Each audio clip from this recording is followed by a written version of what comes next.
Hello everyone, आप सभी का स्वागत है आपके अपने ही channel cake for you by Yashika में।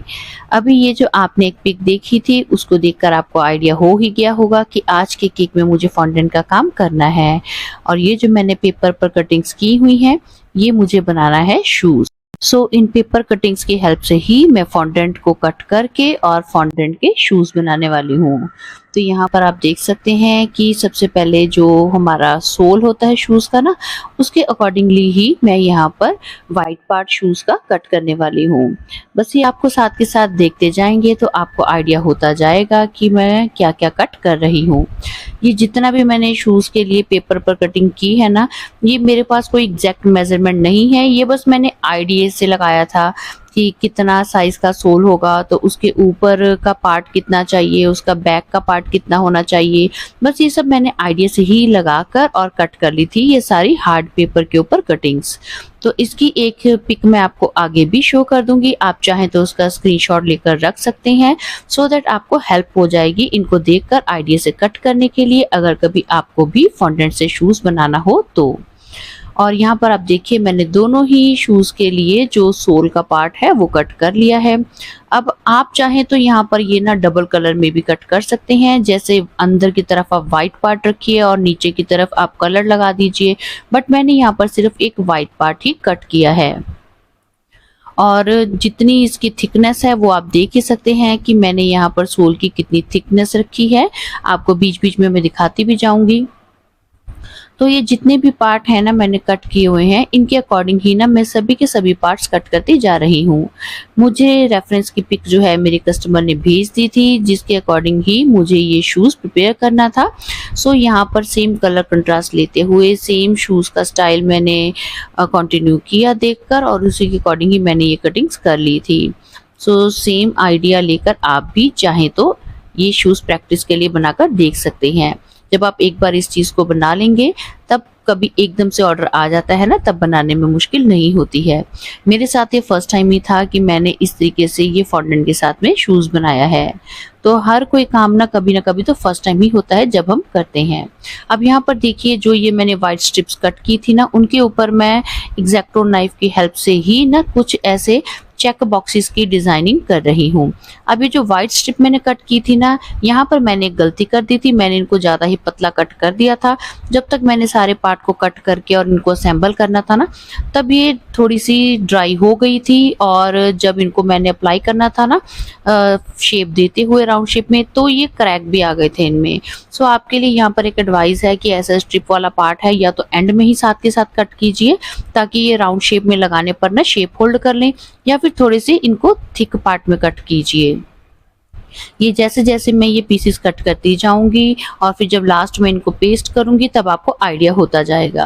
तो जितने भी पेपर की कटिंग्स है ना, ये सारी की सारी ही मैं कलर्स में, दो कलर्स में कट कर रही हूँ। अब देखिए सोल की थिकनेस आप देख सकते हैं, आधे पार्ट के ऊपर ना मैंने फ्रंट साइड की तरफ पर पानी लगाकर और ये ब्लू वाले पार्ट को यहाँ पर स्टिक कर दिया है। ये हमारे शूज का आगे वाला पार्ट बनेगा जो फिंगर्स के ऊपर आता है। अब इसको अच्छे से ना हम पानी की हेल्प से स्टिक कर देंगे, और यहाँ बीच में ना मैं लेकर थोड़ा सा एक्स्ट्रा पेपर और उसको बीच में फिल कर दूंगी, जिससे कि जो ब्लू वाला फॉन्डेंट है ना वो अच्छे से अपनी शेप होल्ड कर लेगा। बस जो एक पार्ट पर हम कर रहे हैं एक शूज पे, वही हम दूसरे शू के ऊपर भी करते जाएंगे। ये दोनों पार्ट जो है ना मैं साथ के साथ ही कर रही हूँ। जो एक पैर के शू के ऊपर मैं काम करूंगी फॉन्डेंट के साथ में, वही ना दूसरे के ऊपर भी करती जाऊंगी, ताकि जो भी शेप है वो दोनों की ऑलमोस्ट सेम ही आए। अगर आप एक एक करके स्टिक करते हैं ना तो कई बार थोड़ा सा डिफरेंस आने का भी चांस हो जाता है। सो आपके लिए एडवाइस है कि दोनों शू को ना साथ के साथ ही प्रिपेयर करते जाएं। अब जैसे उसमें पेपर डाला था, यहाँ पर भी मैंने थोड़ा सा पेपर बीच में डाल दिया है, सो दैट ये ऊपर इसी तरीके से ड्राई होकर हवा में अपनी शेप होल्ड कर ले। अब इसके बाद में जो शू का पीछे वाला पार्ट होता है, आप देखेंगे कि इसके दोनों साइड्स पर ना मैं पानी लगा रही हूँ, और यहाँ दोनों साइड्स पर ना मैंने तीन तीन इसमें होल भी कर दिए हैं, क्योंकि हमें शू के लेसेस भी दिखाने हैं, सो उसके लिए होल किए गए हैं। यहाँ पर इनको पीछे से लाते हुए मैं इस तरीके से ना अच्छे से स्टिक कर दूंगी। ज़्यादा आप साथ के साथ जब देख रहे होंगे तब आपको आइडिया लगता जाएगा कि मैं किस पार्ट को किस तरीके से स्टिक कर रही हूँ। कई बार एक बार जब हम शुरू में देखते हैं ना तो हमें नहीं भी आइडिया होता कि ये कौन सा पार्ट बना रहे हैं, बट साथ के साथ में जब ये पार्ट्स को मैं आपस में स्टिक करती जाऊंगी तब आपको अच्छे से आइडिया होता जाएगा।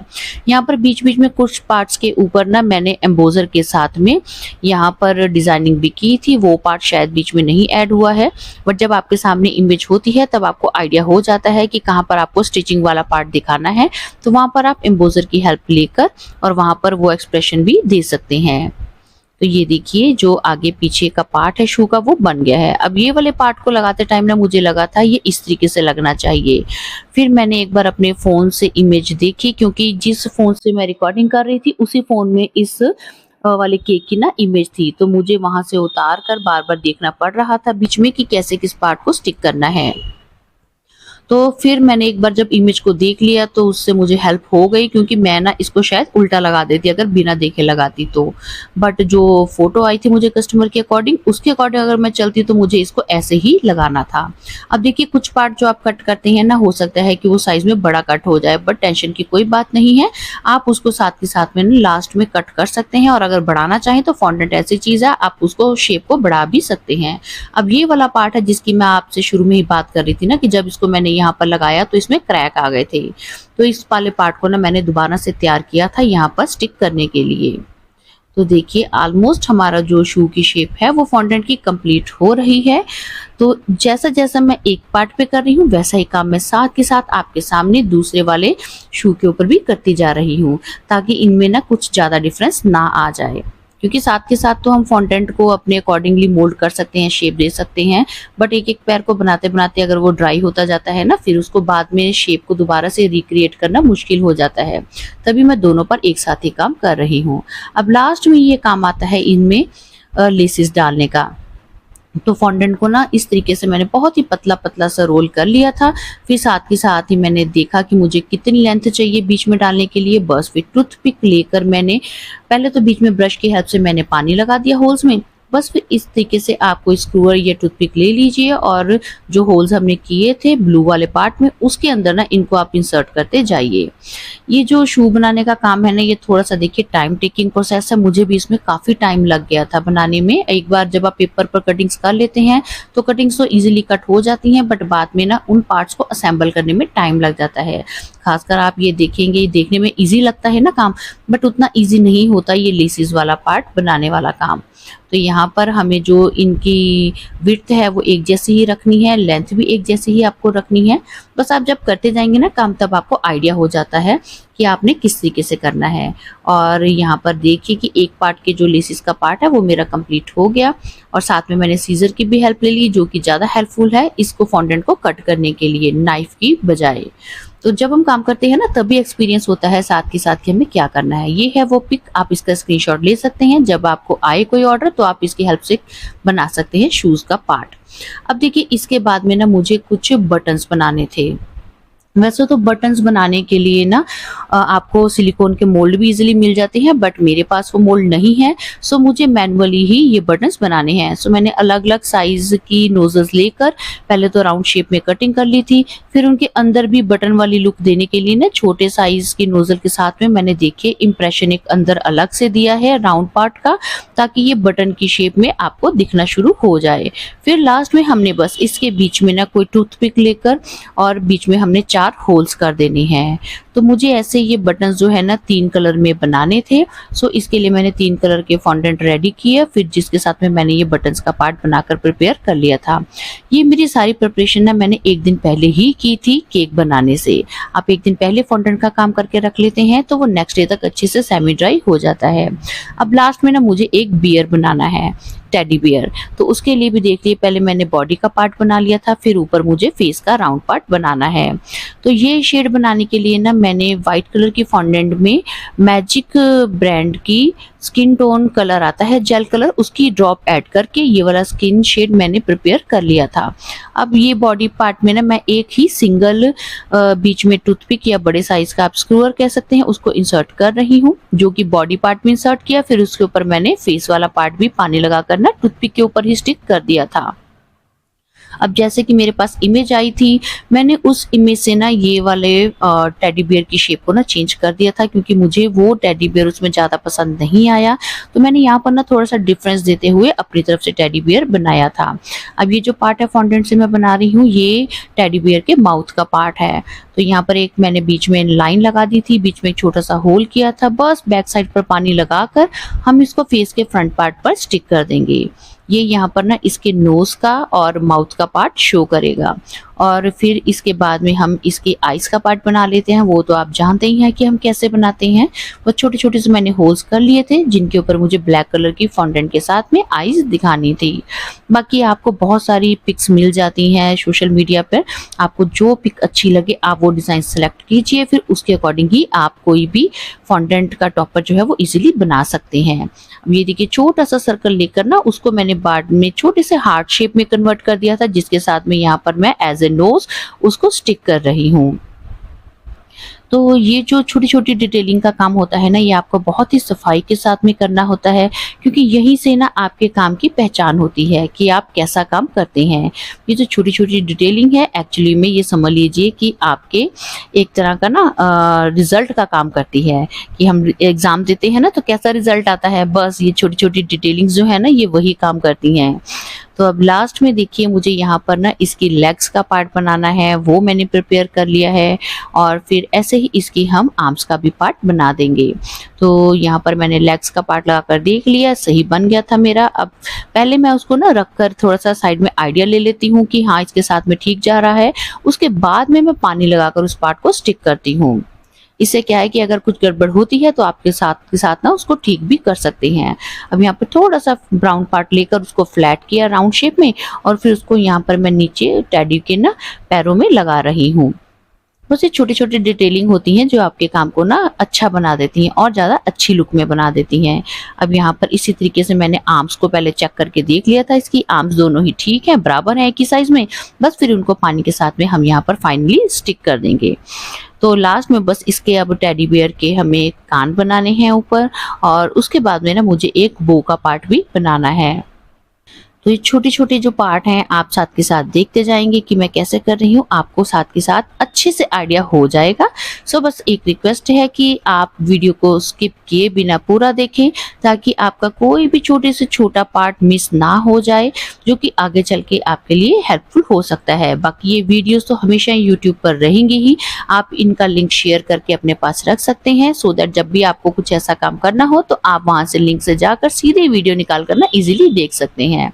अब ये सिलिकॉन का मोल्ड है जिसमें मुझे बो बनाना है, छोटे साइज का। देखेंगे आप इसमें अलग अलग साइज के काफी सारे बो बनाने के पैटर्न बने हुए हैं। तो जो भी साइज का आपको चाहिए वहां पर पहले आप थोड़ा सा कॉर्नफ्लोर लगा लीजिए, फिर उसके बाद में फिल कर दीजिए फॉन्डेंट को, और जो एक्स्ट्रा पार्ट है उसको नाइफ के साथ में कट कर दीजिए।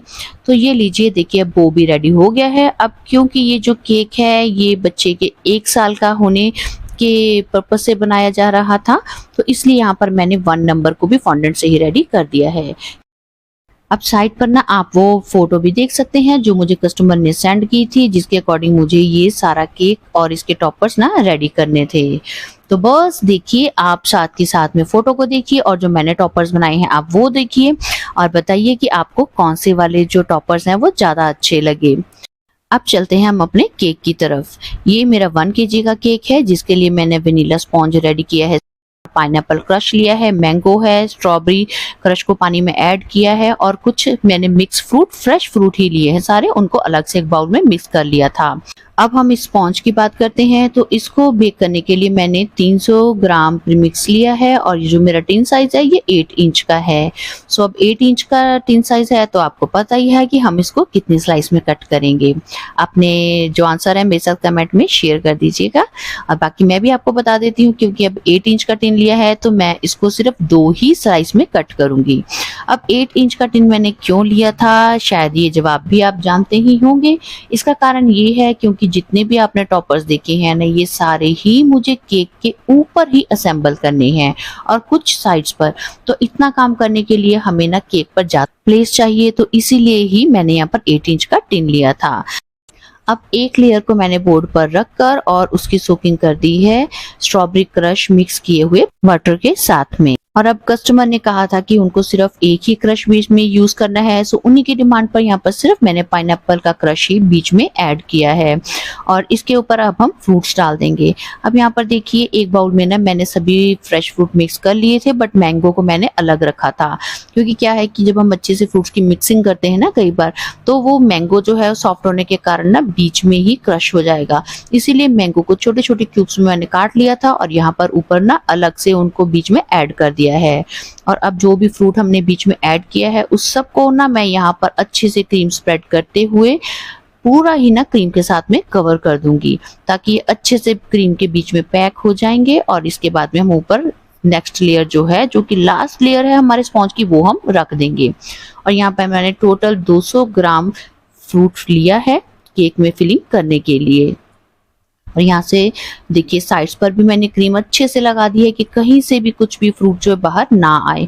फिर भी अगर कहीं आपको लगे कि कुछ फ्रूट जो है वो बाहर आ गया है, क्रीम में कई बार ना फ्रूट स्टिक हो जाता है, तो आप उसको साथ के साथ हटा दीजिए। और अब कहीं कहीं मुझे लग रहा था कि जो ऊपर वाली लेयर हमने रखी है ना, वो ज़्यादा एक साइड से नीचे को बेंट हो रही है, इसलिए मैंने स्पॉन्ज की लेयर को ऊपर उठाया और पाइपिंग बैग के साथ में ही अंदर ना थोड़ी सी क्रीम फिल कर दी, ताकि इसका जो ऊपर का सरफेस है वो ऑलमोस्ट एक जैसा एकदम फ्लैट हो। क्योंकि हमें ना आज केक के ऊपर एकदम फ्लैट सरफेस चाहिए, कुछ भी ना डोम पार्ट नहीं होना चाहिए क्रीम के साथ में बना हुआ, ताकि जो भी हम टॉपर्स रखेंगे वो एकदम ना आपको एक लेवल पर ही दिखने चाहिए। अब बढ़िया सी इसकी क्रम कोटिंग करके और फिर मैं इसको फ्रिज में रख दूंगी सेट होने के लिए। चाहे इसको आधा पौना घंटा भी लग जाए तब भी कोई बात नहीं, इसको मैं फ्रिज में छोड़ दूंगी, अच्छे से सेट होगा तब हम इसके ऊपर फाइनल काम स्टार्ट करते हैं। तो अब देखिए कि काफी टाइम फ्रिज में रखा मैंने। अब ये जो क्रीम है आप देख सकते हैं पाइपिंग बैग में ना आपको शेडिंग में दिख रही होगी।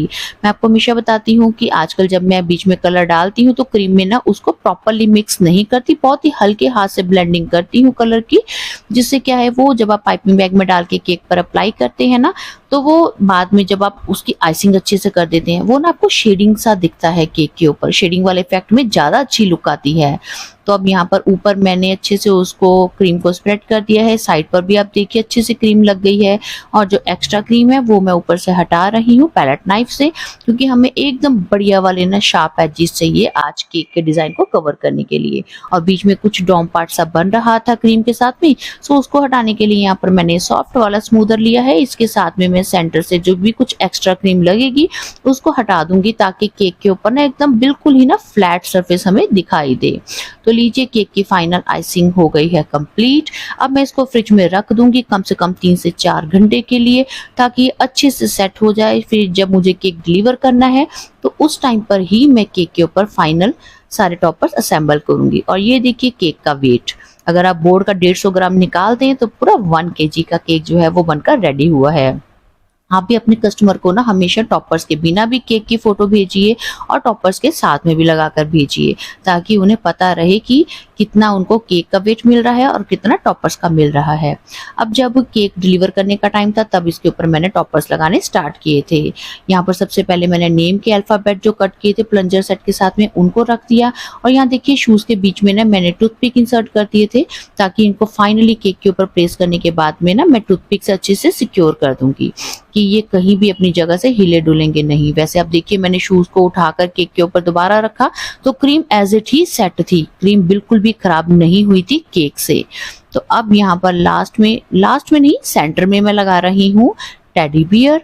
और ये जो इसकी टूथपिक है ये बड़ी थी, इसको मैंने कटिंग करके केक की साइज में करके फिर इसको टेडी को अंदर इंसर्ट कर दिया था केक में।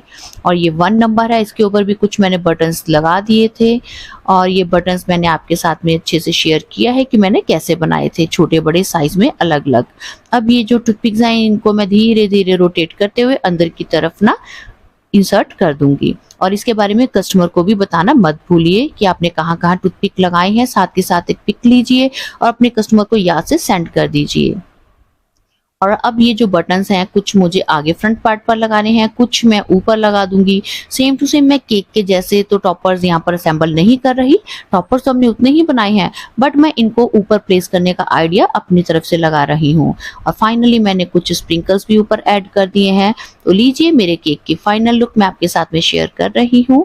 आज की वीडियो आपको कैसी लगी है जरूर कमेंट करके बताइएगा। अगर इस केक के दोनों ही वेट की इमेज मैं आपके साथ में शेयर कर रही हूँ, केक के टॉपर्स के बिना और विद टॉपर्स जो केक का वेट था। अब जो फ्रेंड्स ने अभी तक मेरे चैनल को सब्सक्राइब नहीं किया है प्लीज जल्दी से मेरे चैनल को सब्सक्राइब कर दीजिए ताकि मैं अच्छी अच्छी वीडियोस आपके साथ में शेयर करती रहूं। तो जल्दी ही मिलते हैं एक और अच्छी सी वीडियो में। Till then bye bye, thanks for watching.